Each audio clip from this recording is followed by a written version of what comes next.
Well, some of the procedures we've seen in the course have pretty quick checks for whether or not the conditions are met, like is our sample size big enough?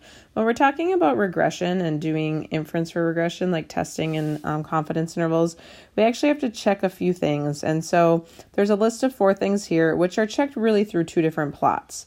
The 2 plots we want to check is just a scatter plot of the data. And then also we need to get our residuals saved and then look at some sort of plot of the residuals like a histogram or normal probability plot.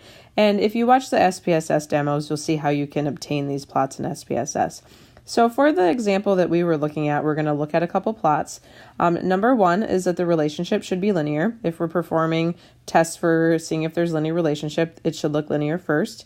The residuals should have a normal distribution, so we can check either some sort of histogram or normal probability plot to make sure our residuals look symmetric. The variability of the response should be the same for all the values of X. A deviation from this looks more like a fan or megaphone shape. The idea here is we don't want to see data points that are close together down here and then start to scatter more as we move like left to right. So we get this sort of spreading out. That's what I mean by fan or megaphone shape. So as I move from X over here to an X over here, the spread here is not very much and the spread here is a lot. We do not want to see this. We want more of a like consistent sort of spread as we move left to right.